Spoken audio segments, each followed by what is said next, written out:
6장 9절 이것이 노아의 족보니라. 노아는 의인이요 당대의 완전한 자라. 그는 하나님과 동행하였으며. 이렇게 나와 있습니다.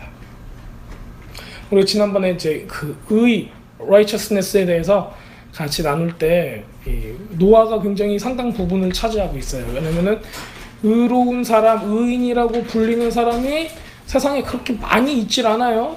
그런데 그 중에 한 명이 노아가 굉장히 큰 모습으로 나타나고 있습니다. 그리고 이제 그 의인인데 그 마지막 때와 연결시켜서 볼 수 있는 인물은 또 노아. 예수님도 노아의 때에 대해서 얘기를 하셨고, 뒤에 이제 그 서신서에서도 보면은 사도들도 이 노아의 사건을 굉장히 중요하게 다루고 있어요. 그렇기 때문에 굉장히 노아가 누구인가, 그리고 노아 때 무슨 일이 일어났는가, 그 다음에 마지막 때의 종말론적인, 왜냐면은 그 이때 당시에 예수님을 믿는 사람들, 하나님을 믿는 사람들은 어떤 사상이 가장 강했냐면 종말론적인 사상이 가장 강했어요. 그래서 우리가 이번 주에는 봐야 될 거가 이제 노아에 대해서 보는데, 방금 창세기 6장 9절을 읽었듯이 노아는 첫 번째 의인이고 당대 완전한 자고 그는 하나님과 동행하였다. 이 세 가지 특성을 우리가 보려고 합니다. 왜냐면은 이 세 가지가 의인이고 당대 완전한 자고 하나님과 동행하는 자라, 이 캐릭터, 이 특징이, 노아의 특징이 지금 하나님께서 우리에게 요구하시는 믿는 사람들의 모습이에요. 저는 그렇게 생각하고 있어요. 왜냐면은 하박국서에서도 나오죠. 의인은 어떻게 살아요? 믿음으로 말미암아 살리라 라고 나와 있습니다. 그래서 의인이 어떻게, 우리가 의인이니까 믿음으로 말미암아 살아야 하잖아요. 그쵸? 의인이 돼야 하니까. 노아의 히브리 말 이름이 노아흐겠죠. 노아흐. 네, 노아인데 어떤 뜻을 가지고 있을까요? 휴식, 쉼, 이런 뜻을 가지고 있다고 합니다. 휴식, 쉼. 휴식하고 쉬고 편안하게 하고 진정하고 이렇게 있다. 또 위안이라는 뜻도 가지고 있어요. 위안. 이 노아의 삶을 볼 때 결국 그 목적이 무엇이냐, 노아를 태어나게 하고 노아로 이룰 이 목적이 무엇인가, 그 삶의 목적이 무엇인가는 우리가 이 이야기를 통해서 볼 수가 있습니다. 그 노아의 삶에 대한 기록이 지금 창세기 6장, 7장, 8장, 9장까지도 거쳐서 나오는데, 우리가 노아의 믿음하고 노아의 순종들을 보면서 우리가 노아가 어떤 삶을 살았는가를 볼 수가 있습니다. 자, 우리가 그래서 이 노아에 대해서 자세히 보겠습니다. 자, 의롭다라는 단어, 째덱이라는 단어, 흠이 없다, 그 다음에 그 법 가운데 올바로 서 있다라는 뜻을 가지고 있습니다. 정당하고 의롭다. 우리 성경에서는 하나님의 모든 명령을 지킨다, 그리고 그 말씀 가운데 서 있다라고 이제 나와 있죠. 신명기 6장 25절에 우리가 그 명령대로 이 모든 명령을 우리 하나님 여호와 앞에서 삼가 지키면은 그것이 곧 우리의 의로움이니라 할지니라. 그러니까 하나님의 명령을 삼가 지키는 것 자체가 우리한테는 그 자체가 의로움이 되는 겁니다. 그래서 이제 의로움은 우리가 지난번에 얘기를 했기 때문에 더 이상 깊게 다루진 않을 건데, 그 다음에 노아는 의로운 사람이었고 그 세대에 완벽했다라는 단어가 이제 우리가 눈에 딱 들어오죠. 우리가 노아 같은 믿음을 가지려면은 첫 번째 의로워야 돼요. 그래서 하나님의 말씀 가운데 서 있어야 돼요. 그 다음에는 완벽해야 돼요.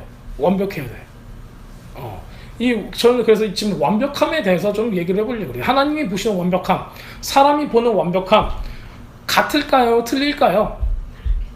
다르겠죠. 달라야죠. 왜냐면은 내가 생각하는 완벽함은 굉장히 숨 막히는 거거든요. 근데 하나님이 보는 완벽함은 어떤 것일까? 그래서 우리가 좀 이렇게 숨죽이고 살아야 되는가? 아니면은 그나마 우리가 아이고 가능한 거겠네 라고 생각을 할 수 있는가? 하나님이 보는 완벽함을 조금 더 나눠보려고 합니다. 자, 노아는 그 세대에 완전하였다, 완벽하였다. 이 히브리 단어는 타미임이에요.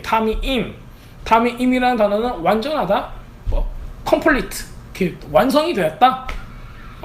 완벽함, 흠이 없다. 이런 단어를 가지고 있습니다. 탐맘이라는 히브리어 어근에서 나오는데, 탐맘이라는 뜻은 뭐냐면은 끝냈다, 일을 완성시켰다, 끝냈다, 이런 뜻을 가지고 있어요.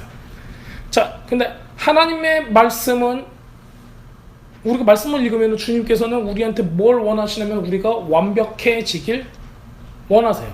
온전해지길 원하는 거예요. 그래서 우리가 지금 여기서 완벽이라는 단어를 썼지만, 우리가 너는 완벽해야 돼! 라고 하면 우리는 벌써 부담감이 팍 오죠. 어떻게 완벽을 하는 거야. 그런데 이거 똑같은 의미의 단어를 어떤 식으로 번역을 하면 온전하다라는 단어로도 번역을 해요. 그래서 여러분들은 온전해야 합니다. 주님 앞에서 온전해야 됩니다. 라고 얘기를 했을 때는 완벽이라는 단어보다는 온전이라는 단어가 훨씬 더 쉽게 들리죠. 막 부드럽고, 온전은 할 수 있을 것 같아. 완벽까지는 못하지만 온전은 할 수 있을 것 같아. 그런 생각이 들어요. 그렇죠. 네.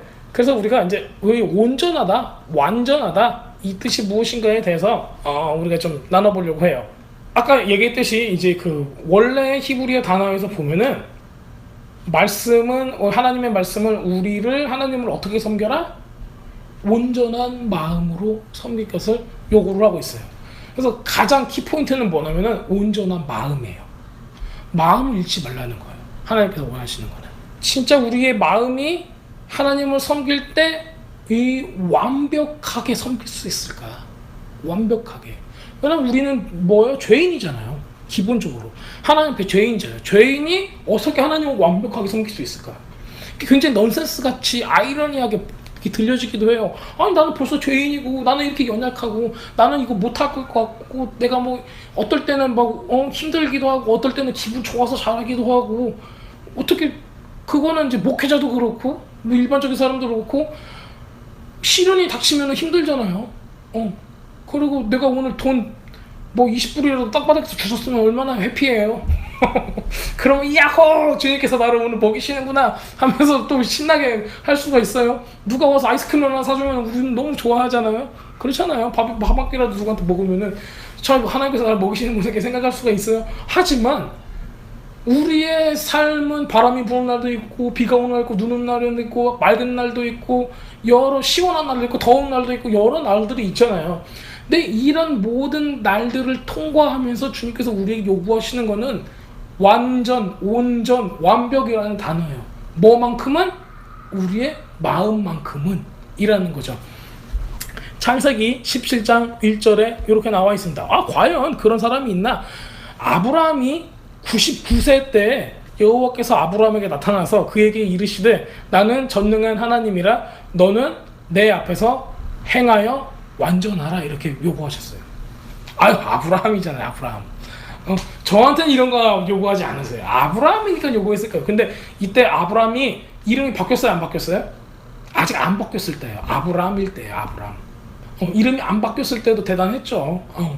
자, 하지만은 주님께서는 아브라함한테 이렇게 요구하고 있어요. 나는 하나님이고 너는 내 앞에서 완전해져라 라고 말씀하고 계시는 거예요. 자, 완전해져야지 뭐가 일어날 수 있을까요? 하나님의 뜻을 이룰 수가 있다는 거예요. 근데 완전하라는 거가 우리의 뭐가 완전한 거예요? 우리의 지능이 완전해지는 것도 아니에요. 우리의 스킬이 완전해지는 것도 아니죠. 마음이 주님께로 향해 있는 것을 원하시는 거예요. 마음. 자, 마태복음 5장 48절 이렇게 나와 있습니다. 자, 그러므로 하늘에 계신 너희 아버지의 온전하심과 같이 너희도 온전하라. 이게 예수님께서 말씀하신 건데 언제 말씀하셨냐면은 원수를 내 몸같이 사랑하라 이 말씀하시고 이거에 대해서 얘기를 하세요. 자, 하나님께서 온전하심 같이 여기서 온전한 하나님 원래 하나님이니까는 퍼펙트하시잖아요. 그 뜻이 아니라 하나님께서 완전히 너희를 사랑한 것 같이 온 마음을 다해 너를 사랑한 것 같이 너희도 온전하라 완전하라. 그럼 뭐하라는 뜻이에요? 온전히 완전히 이웃을 사랑하라라는 뜻이에요. 그래서 우리가 노력해야 될 거는 뭐냐면 온 마음을 다해서 하나님을 사랑하고 이웃을 사랑하라는 겁니다.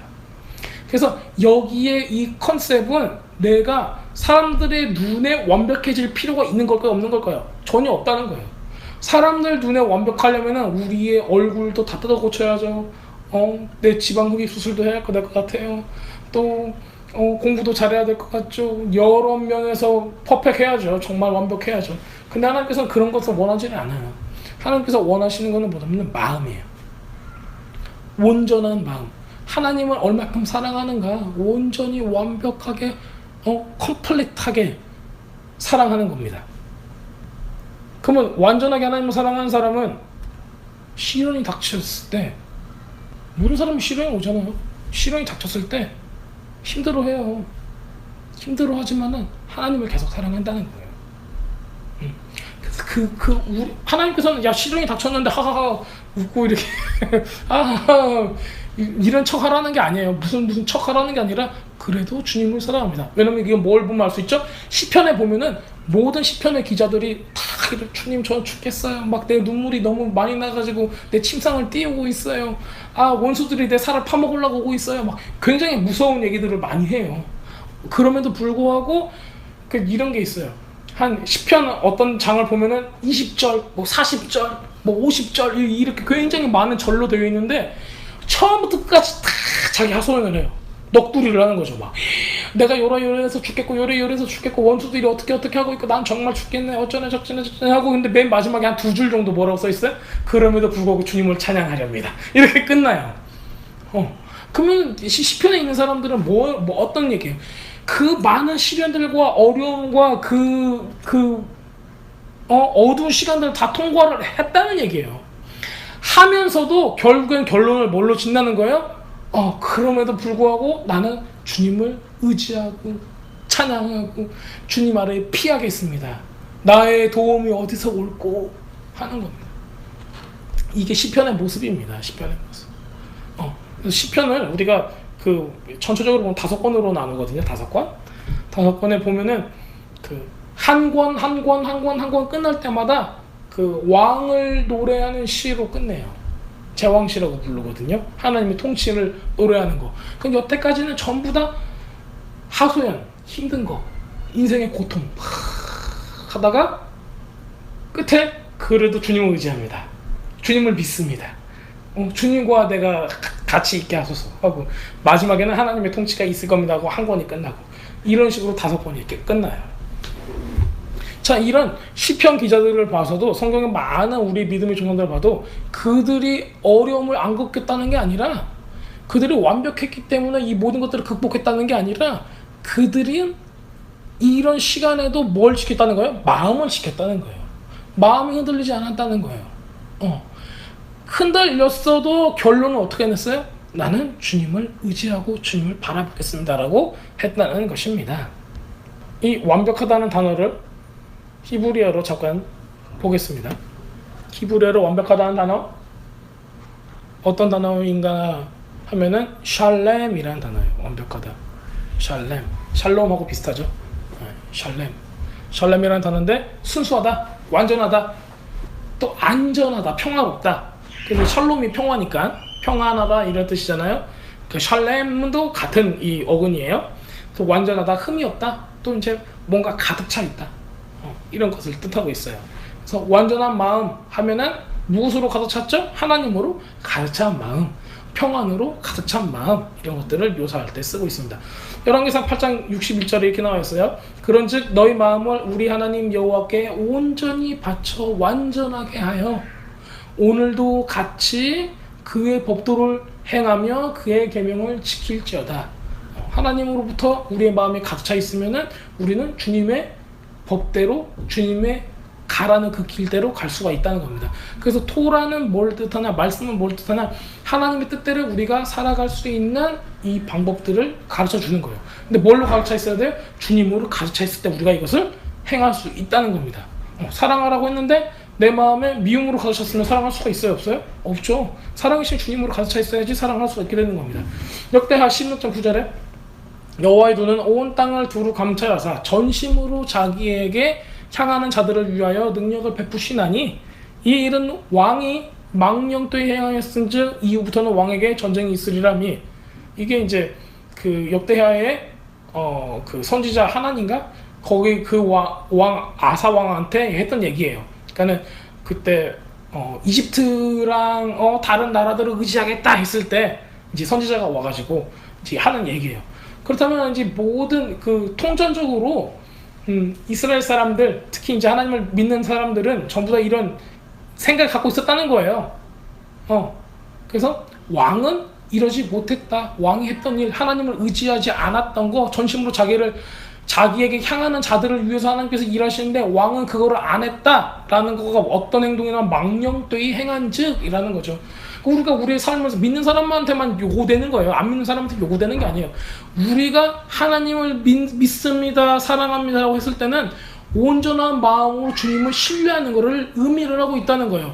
우리가 신뢰하지 않고 신뢰가 없는 다른 것을 의지하는 행동을 했다는 것은 뭐냐면은 이 선지자도 얘기를 하고 있죠. 망령되게 행하였은즉으로 표현을 하고 있다는 겁니다. 그래서 우리가 망령되게 행하는 것은 뭐냐면은 주님을 의지하지 않고 다른 것을 의지하는 행동을 했다는 거예요. 물론 주님께서 우리의 연약함을 알고 있어요. 얘가 오늘 힘들구나, 얘가 오늘 비참하구나, 때로는 얘가 오늘 너무 상처를 받았구나, 알 수 있죠. 그럼에도 불구하고 우리는 누구를 구해야죠? 하나님을 구해야 한다는 거예요. 그래서 주님께서는 팔복에서도 말씀하고 계시죠. 비천한 마음, 심령이 가난한 자, 이게 직역을 하자면은 비천한 마음이에요. 비천한 마음. 정말 어디 갈 데도 없고 의지할 데도 없고 너무 힘든 그런 마음을 뜻하고 있는 거예요. 그런 마음이 하나님을 향할 때는 어떻게 되는 거예요? 천국이 저희 것이요라는 얘기를, 그 말을 들을 수가 있다는 것입니다. 그 다음 나오는 단어, 완벽하다로 나오는 단어는 또 타미임이에요. 타미임. 아까 앞에서 이제 타미임에 대해서 얘기를 했을 때 흠없고 완벽하다. 이제 요거가 그 동사인데 이 상태를 나타내는 거고, 요거가 90번 정도가 이 구약에서 나오고 있어요. 90번 정도. 굉장히 많이 나오는 거죠. 신명기 18장 13절에 이렇게 나와 있어요. 너는 내 하나님 여호와 앞에서 완전하라. 이렇게 나오고 있습니다. 성경 전체에 걸쳐서 이 두 가지 히브리 단어 샬렘하고 타미임이라는 이 히브리 단어가 계속 나오고 있어요. 그리고 하나님을 섬기는 데 있어서 완전한 마음을 가지고 섬겨야 된다는 것을 계속 얘기를 하고 있습니다. 정직해야 하고 전적으로 주님을 순종해야 된다. 하나님의 말씀을 따라야 된다. 이런 것들을 우리가 계속 성경이 말하고 있는 것을 볼 수가 있어요. 완전한 마음을 가지고 있다. 그리고 주님께서 하시는 거에, 주님께서 말씀하시는 거에 신속하게 반응하는 거. 그냥 우리가 신뢰하고 있으니까 이렇게라고 했을 때 네! 하고 바로 순종할 수 있는 것들. 그래서 우리는, 모든 믿는 사람들은 어떻게 부름을 받았나? 이렇게 온전해지는 모습으로 살게끔 부르심을 받았다는 겁니다. 근데 이게 우리가 스스로 할 수 있는 게 아니에요. 우리가 뭘 할 수 있냐면은 우리는 따라가야 되는 거예요. 주님을 따라가는 거. 자, 예수님께서 이 모든 것들을 행하셨죠. 예수님께서 순종하신 것, 예수님께서 온 마음을 다해서 우리를 사랑하신 것, 예수님께서 하나님을 어떻게 사랑하셨는가? 이 사복음서를 통해서 보면은 예수님께서 이 모든 것을 다 보여주셨어요. 그래서 우리는 하나님의 다스림, 그리고 이 모든 준비들을 예수님께서 모든 그 순종하셨던 이런 모든 것들을 보면서 우리도 따라갈 수가 있다는 것입니다. 신명기를 잠깐 읽어볼게요. 신명기 18장 9절부터 14절까지 읽어보겠습니다. 내 하나님 여호와께서 내게 주시는 땅에 들어가거든 너는 그 민족들의 가증한 행위를 본받지 말 것이니 그들의 아들이나 딸들을 불 가운데로 지나게 하는 자나 점쟁이나 기륭을 말하는 자나 요술하는 자나 무당이나 진언자나 신접자나 박수나 초혼자를 너희 가운데 용납하지 말아라. 이런 일을 행하는 모든 자를 여호와께서 가증히 여기시는 이런 가증한 일로 말미암아 네 하나님 여호와께서 그들을 네 앞에서 쫓아내시느니라. 너는 내 하나님 여호와 앞에서 완전하라. 네가 쫓아낼 이 민족들을 기륭을 말하는 자나 점쟁이의 말을 듣거니와 너한테는, 내게는 내 하나님 여호와께서 이런 일을 용납하지 아니하시느니라. 자, 여기서 우리가 그 신명기 18장 13절에 너는 내 하나님 여호와 앞에서 완전하라, 온전하라라는 명령을 하고 계시는데 그 앞뒤로는 뭐가 나오냐면은 가나안 사람들은 무엇을 의지했다는 거죠? 우선 우상 숭배를 우상들을 의지했고 가증한 행위를 했는데 그게 뭐냐 아들하고 딸들을 바쳤다는 거예요. 인신제사를 드렸다는 거예요. 그리고 점쟁이나 기륭을 말하는 자나 요술하는 자나 무당이나 진언자들은 뭐 신접자, 박수, 무당, 초혼자, 귀신을 불러내갖고 막 얘기하는 사람 이런 사람들 너희 가운데 용납하지 마라. 그럼 누구한테 의지한다는 거예요? 뭔가 좀 더 초전적이고 지혜로워 보이는 이런 모습들한테 의지했다는 거예요. 우상들한테 의지했다는 거고. 자, 우리도 우리의 삶을 살아갈 때 우리가 뭔가를 의지하는 거가 편해요. 그렇죠? 내가 당장 뭐 물어보고 싶은데 누구한테 물어보겠어요? 뭐 전문가가 있으면 좋죠. 누구 뭐 잘한다면은 그런 사람한테 물어보게 되잖아요. 뭐든지 힘든 일이 있으면은 누구한테 의지하고 싶기 마련이에요. 근데 그냥 일상생활을 살아가면서 내가 뭐가 컴퓨터가 고장났을 때 컴퓨터 고치는 사람한테 물어보는 거 이런 거는 뭐 문제가 아니죠. 근데 우리가 삶을 살아가면서 정말 하나님을 의뢰하는가 하나님을 신뢰하는가 아니면은 진짜 점집에 가가지고 점을 보러 가는가 가끔씩 이렇게 그 TV쇼 같은 걸 보면은 연예인들이 점집에 가는 거를 이렇게 막 보여주기도 하고 막 그래요. 세상 사람들인 거예요. 세상 사람들. 우리 그 압구정, 뒷구정, 서울의 강남 이런 데 가면은 의외로 점집들이 많아요. 의외로. 그 어디지? 논현동에 우리 아는 그 선배가 예전에 사무실을 거기에다가 5층에다가 그 사무실을 차려놓고 사업을 하고 있었을 때예요. 그래서 제가 올라가 봤어요. 올라가서 이렇게 창문을 이렇게 쑥 보니까는 여기도 점집, 저기도 점집 다 이렇게 깃발 하나씩 있는 그런 점집들이 있잖아요. 그런데 그 논현동의 그 노른자 땅들에 점집들이 그렇게 있는 거예요. 야, 신기하다. 저 사람들은 저 무당들, 저런 박수들, 저런 점 치는 사람들 돈을 얼마나 벌길래 논현동에 오피스를 차려놓고 점을 볼까? 그렇게 생각했던 적이 있어요. 굉장히 돈을 많이 번다는 얘기죠, 그 사람들. 네, 그래서 이제 이런 식으로 사람들이 의지할 데가 없는 거예요. 의지할 데가. 하나님의 자녀들은 이런 가증한 일을 하면 안 된다. 이렇게 성경은 그 여러 부분에 걸쳐서 이런 얘기를 계속 강조하고 있습니다. 완벽하다는 거는 이런 부분도 이제 우리가 잘 보고 있어야 된다는 거죠. 우리는 크리스천이티, 이 교회는 어떻게 보면 매력이 없어요. 교회 다닌다고 옛날에 우리 그 교회 다닐 때 우리 목사님들 설교하시는 것 중에서 이제 이런 얘기 많이 들어요. 그 교회 다닌다고 박해를 많이 받는, 핍박을 많이 당하는 집 딱 가면 아버지가 그런 얘기 한다잖아요. 교회 다니면 밥이 나오냐 쌀이 나오냐 그런 데잖아요. 맨날 그거 간증하시는 분들이 네 밥이 나오고 쌀이 나옵니다 그렇다고 이제 얘기하고 이제 많이 하잖아요. 그게 이제 옛날 사람들 옛날도 아니죠. 몇십 년 전인데 기준이 뭐예요? 밥이 나오고 쌀이 나오는가? 너한테 무슨 이익이 있냐? 이런 게 기준이라는 거잖아요. 예. 근데 그것보다 더 큰 우리의 유익이 있어요.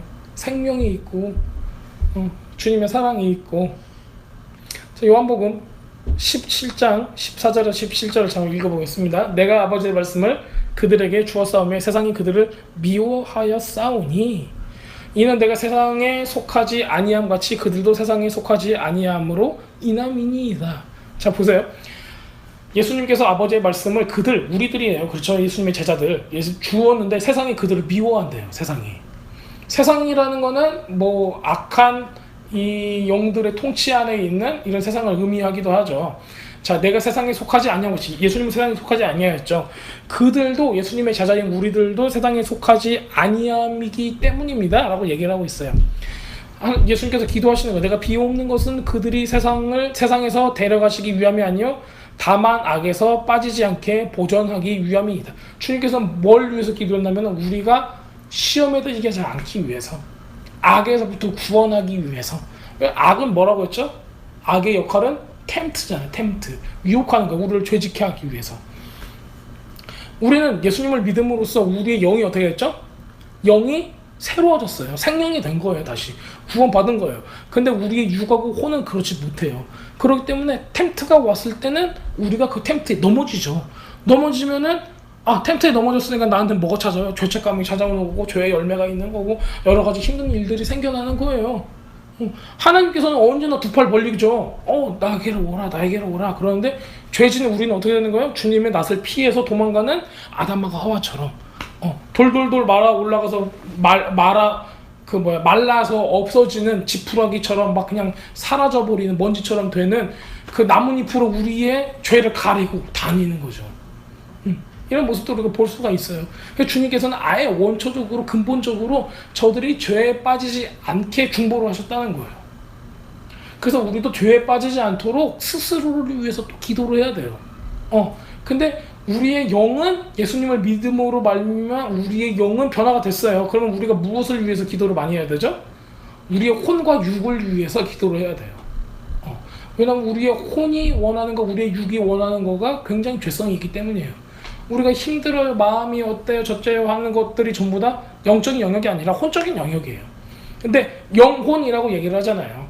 영혼이라는 거는 뭐냐, 혼하고 영이 이어져 있기 때문에 우리의 혼적인 영역이 상처를 받고 아프면은 영적인 영역도 따라가게 돼요. 자, 그렇기 때문에 예수님께서 기도하셨던 것처럼 우리도 이 악에서 구해달라고 시험에 들어가지 마옵시며 라고 얘기를 했죠. 주기도문에서도 우리가 그 기도를 계속 해야 돼요. 그래서 주기도문을 그냥 외우는 게 아니라 실질적으로 깊은 단계에서 한 센텐스를 놓고 계속 기도를 하다 보면은 우리가 뭐가 있냐면은 우리를 시험에 들게 하지 마옵시며 다만 악에서 구하옵소서. 우리의 혼을 예수님의 보혈로 돕고 우리의 생각을 예수님의 보혈로 돕고 우리의 혼과 육을 축복하고 그래서 더 풍성한 것으로 달려갈 수 있는 이런 모티베이션을 주는 겁니다. 내가 세상에 속하지 아니한 같이 그들도 세상에 속하지 아니었사옵나이다. 그들이 진리로 거룩하게 없어서 하나님의 말씀, 아버지의 말씀은 진리이다. 그래서 우리가 주님의 말씀 가운데서 진리 가운데 서 있어야 된다. 그렇게 말씀하고 계십니다. 이게 예수님께서 말씀하신 온전해지는 방법이에요.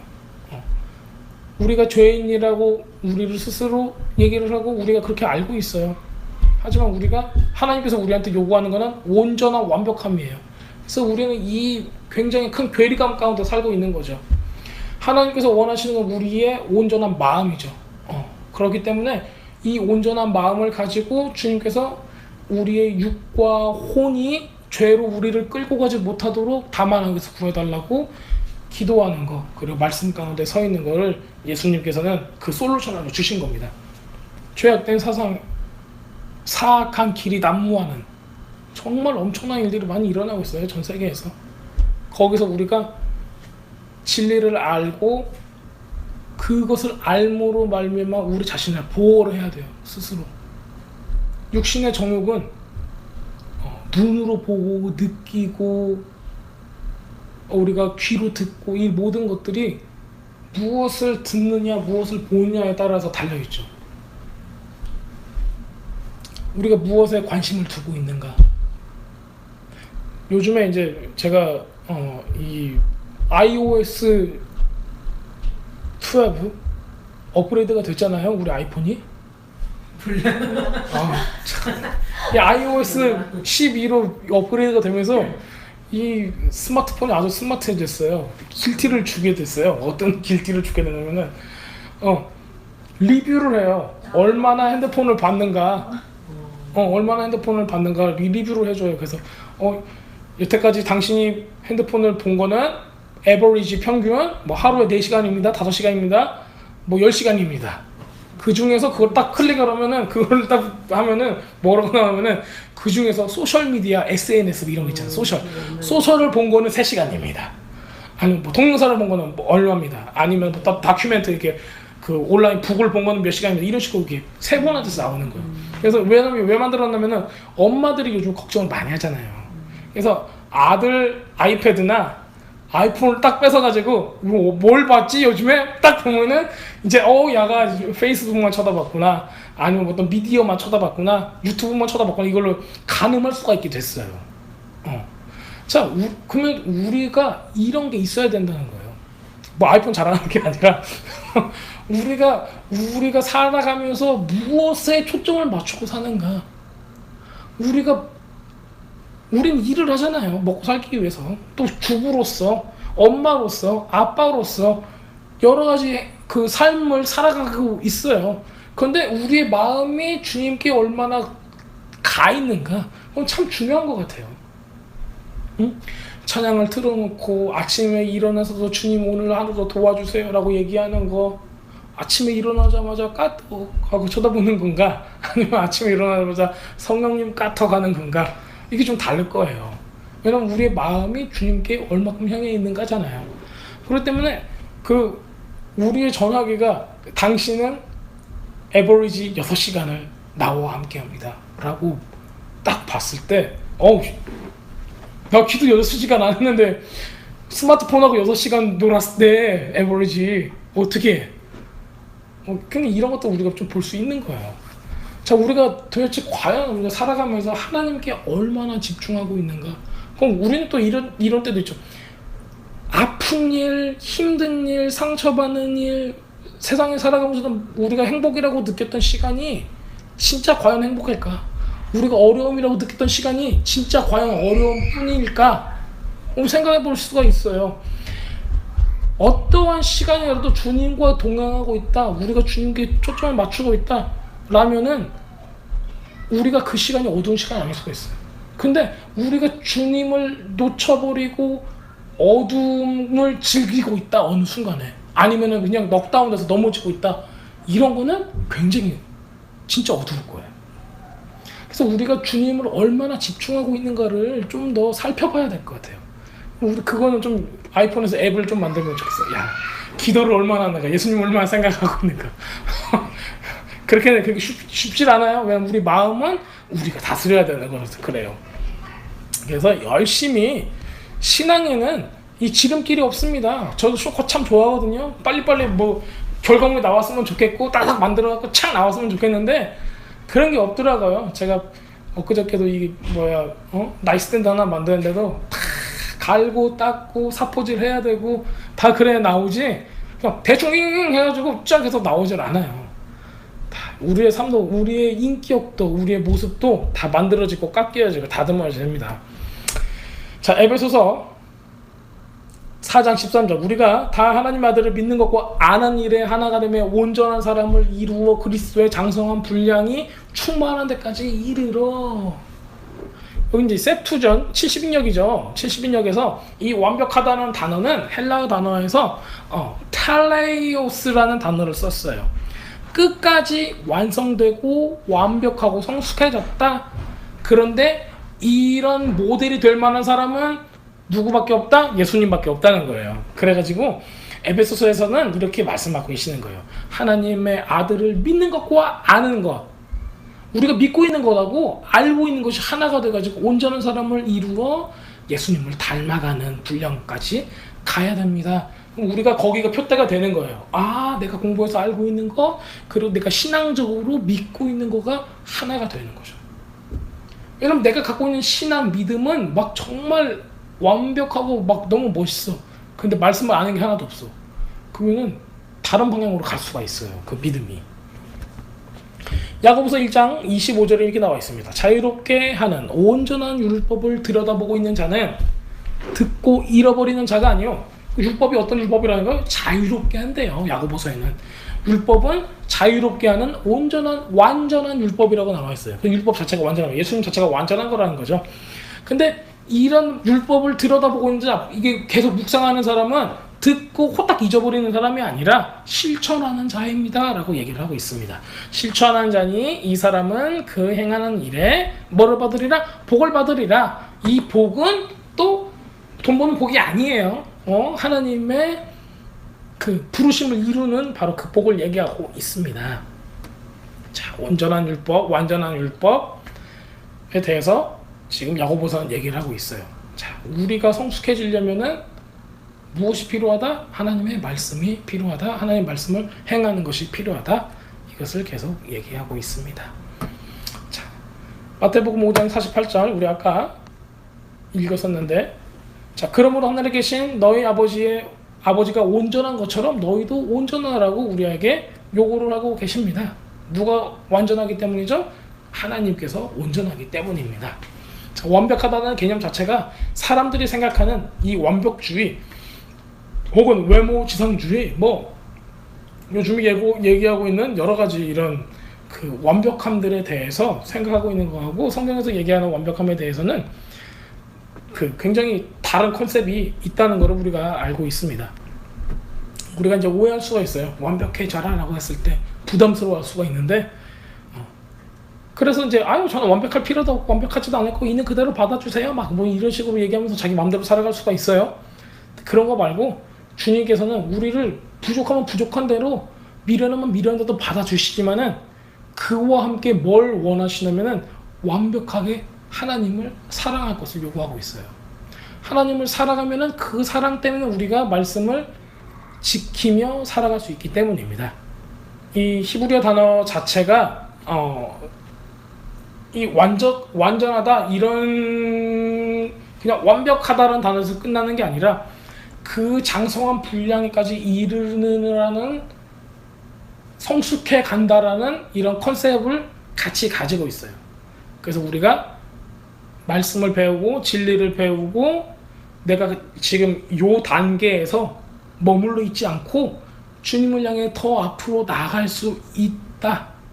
그런 노력을 해야 된다. 그렇게 변화돼야 된다라는 이런 컨셉을 계속 가지고 있습니다.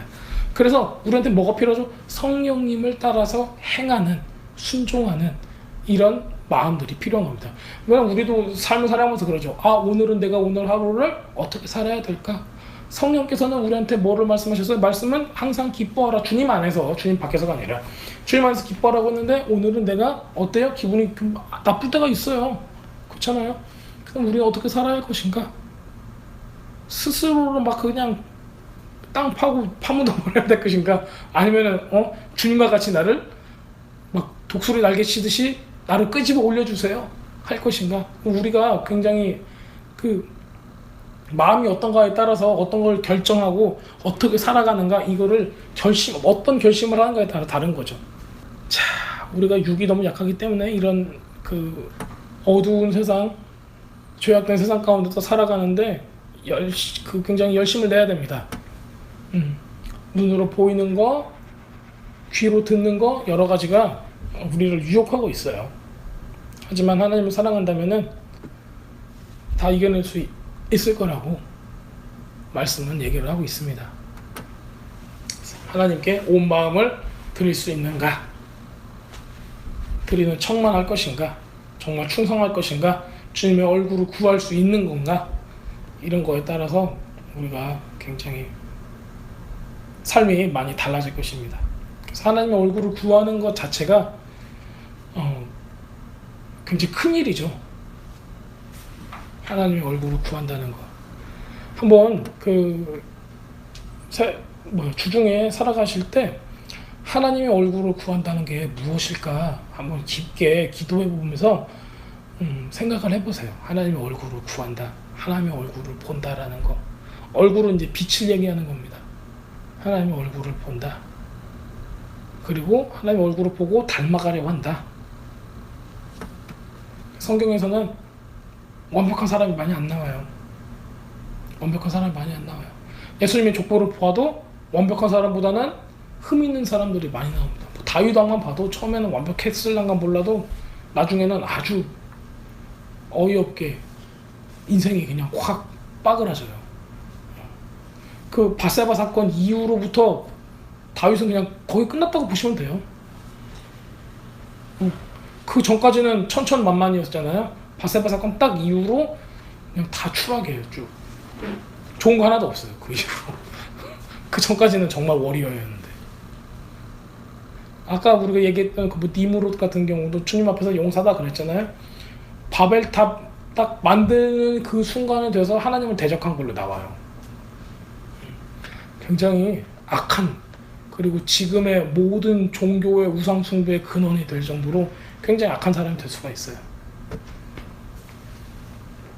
잠언 2장 20절에 나와 있습니다. 지혜가 너를 선한 자의 길로 행하게 하여 또 의인의 길을 지키게 하리니. 지혜가 뭐죠? 성령님 말씀을 뜻하고 있어요. 우리가 지혜를 달라고 구하는 것, 성령 안에서 우리가 온전하게 해달라고 기도하는 거 참 우리가 중요합니다. 근데 이 지혜라는 여기서 나오는 지혜가 너를 선한 자의 길로 행하게 하여 또 의인의 길을 지키게 하리니 해서 여기서 나왔을 때 히브리어로 완벽하고 흠이 없다 라는 이 완벽하다, 완전하다 요 단어가 가지고 있는 게 이런 게 있어요. 죄책감이 없다. 그러니까는 길티가 없다. 블레임을 받을 게 없다. 이런 게 있어요. 그래서 완전하다가 돼요.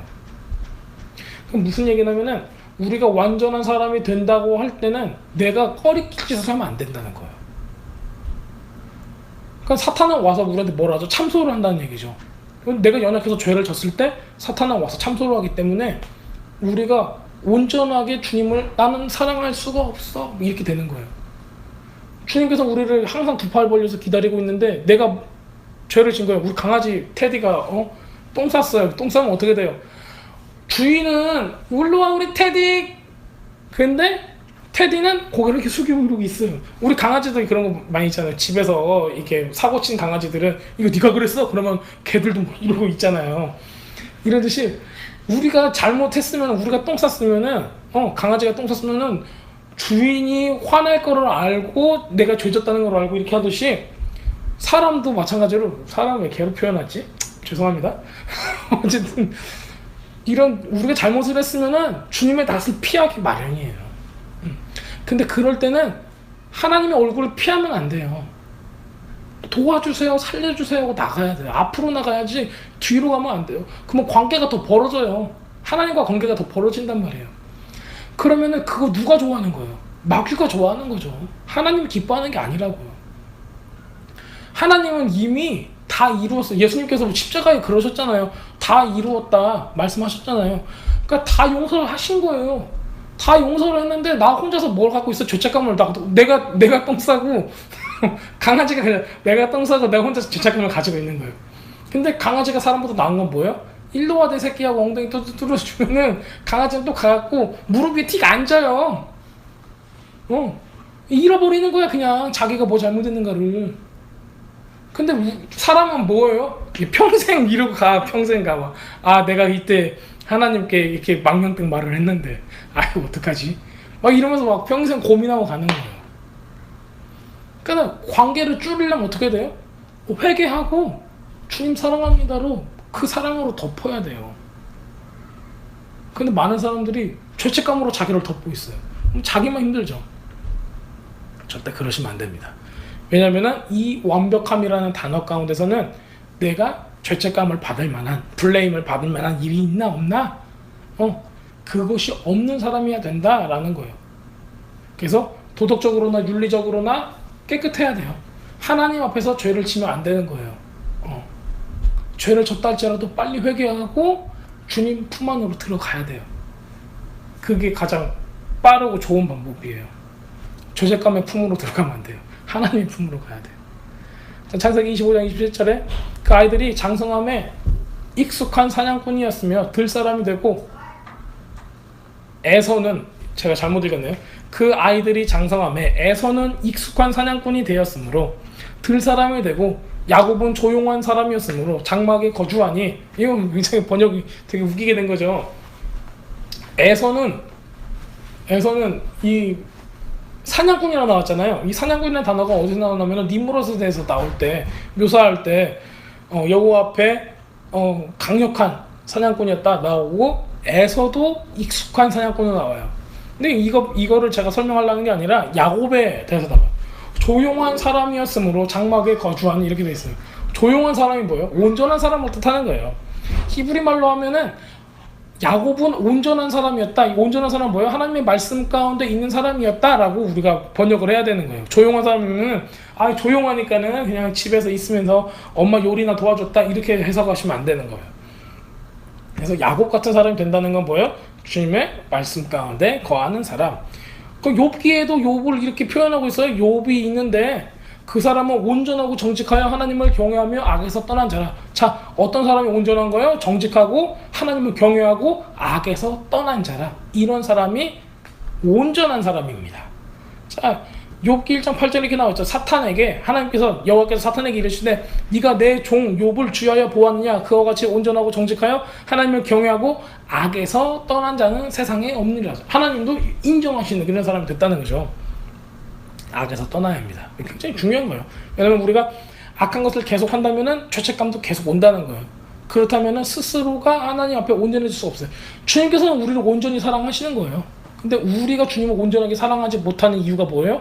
죄책감이 있기 때문이에요. 시편 37편 37절에 이렇게 있어. 온전한 사람은 살피고 정직한 자를 볼지어다. 모든 화평한 자의 미래는 평안이로다. 이렇게 돼 있어요. 온전한 사람은 살피고 정직한 자를 보고 화평한 자의 미래는 계속 화평하다는 거예요. 반대는 뭐가 돼 있어요? 죄책감 있는 사람의 미래는 죄책감이다라는 그 얘기죠. 시편 34장 21절에 이렇게 나와 있습니다. 악이 악인을 죽일 것이라. 누가 죽여요? 악이, 이불이. 악이 악인을 죽이는 거예요. 하나님이 죽이는 게 아니에요. 보면은 나도 내가 죄를 져가지고 죄책감이 있잖아요. 그럼 내가 내 죄 때문에 내가 스스로 실족해서 넘어지는 거지 하나님이 그걸 바라는 게 아니에요. 의인을 미워하는 자는 벌을 받으리로다 이렇게 나와 있어요. 이게 시편 34편에 나와 있어요. 악이 악인을 죽이는 거예요. 하나님이 그러시는 거예요. 하나님은 우리로 하여금 죄에서 빠져나와 주님 앞으로 오기를 원하시는 겁니다. 그렇기 때문에 하나님을 존중하는 사람, 하나님을 사랑하는 사람은 악에서 빠져나와야 되는 거예요. 예수님께서 메시아로 이 땅 가운데 오셨고 누구를 위해 오셨냐면은 주님의 온전한 신부를 위해서 오고 계셨어요. 그래서 아가서에 보면 이런 말씀이 있죠. 내가 잘지라도 내 마음은 깨어있는데 나의 사랑하는 자의 목소리가 들리는구나. 문을 두드려 이르기를 나의 누이, 나의 사랑, 나의 비둘기, 나의 완전한 자야 문을 열어다오. 이렇게 말씀하셨어요. 예수님께서 우리한테.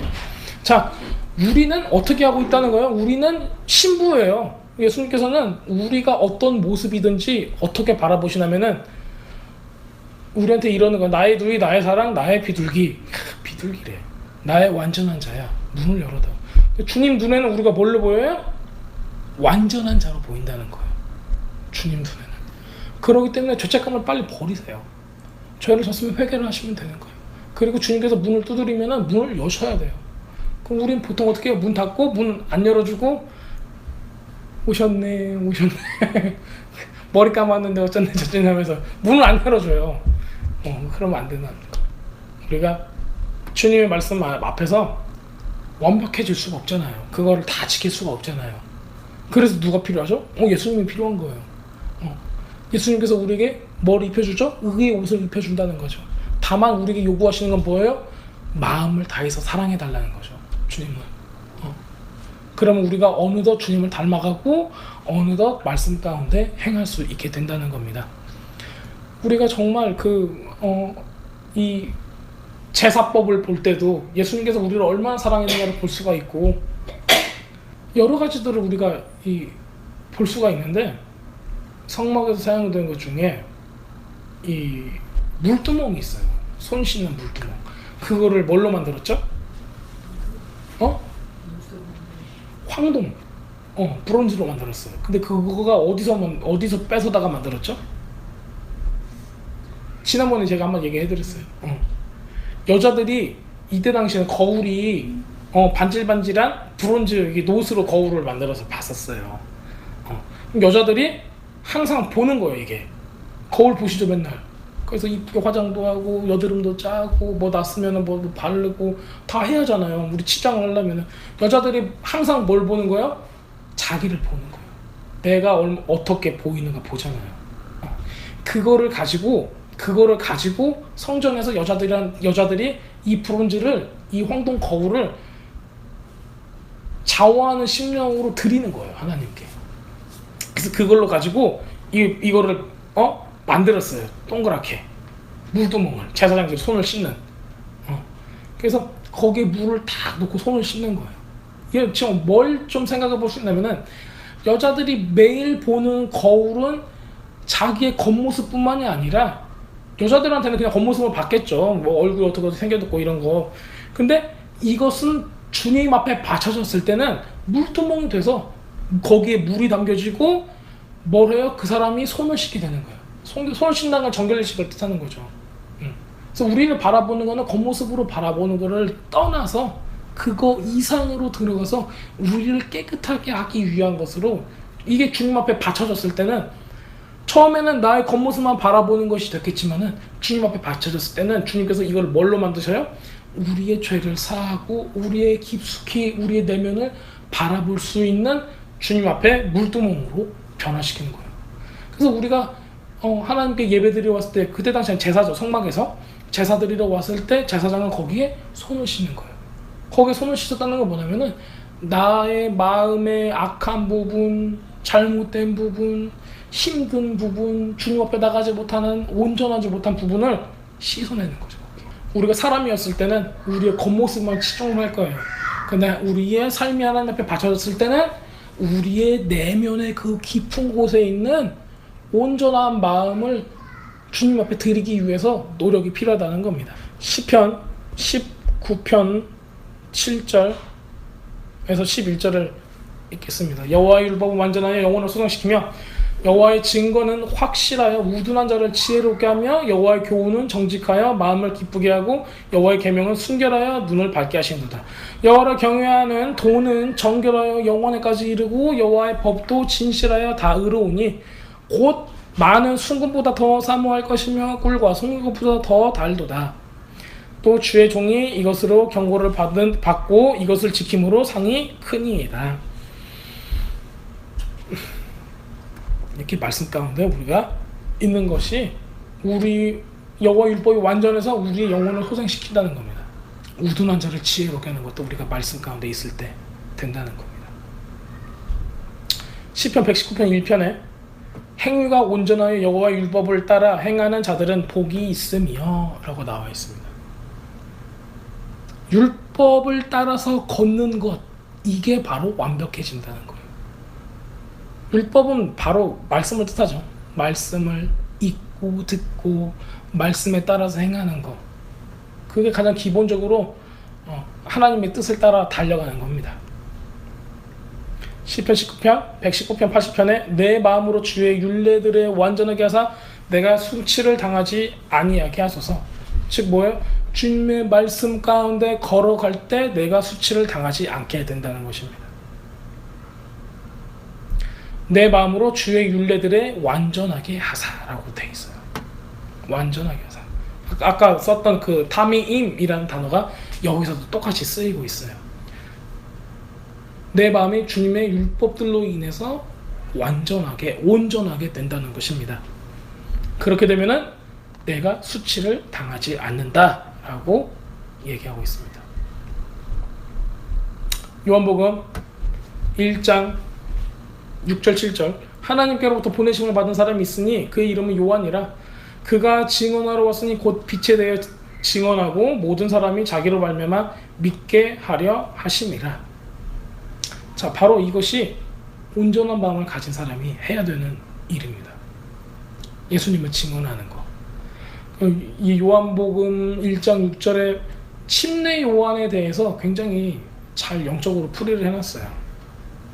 우리가 예수님을 빛 가운데서 알고 예수님의 법, 말씀, 예수님 행했던 것을 알고 그에 따라서 행한다면은, 이 행하는 것은 뭐냐면은 예수님의 가르침을 따라서 행하는 거고 예수님을 증거하는 거예요.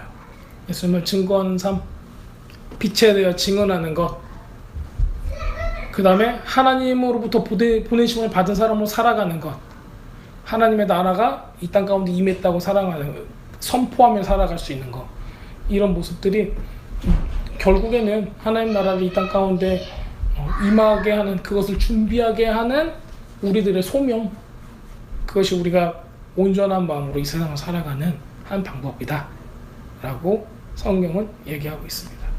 그리고 또 뭐가 필요하죠? 우리에게는 보혈이 필요하죠. 보혈. 항상. 그래서 우리가 이제 보혈 기도하면서 주님의 보혈로 우리의 마음이 흔들릴 때마다 힘들 때마다 씻어내고 다시 시작해야 돼요. 자, 노아는 그 세대에서 완벽하게 있었습니다.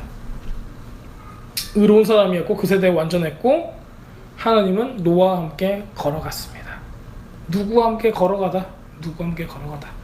맨 처음에 어디서 나왔냐면은 그 아담이 그 서늘할 때 여호와와 함께 걸었다, 거닐었다, 동산을 거닐었다라는 데서 걸어가다가 나와요.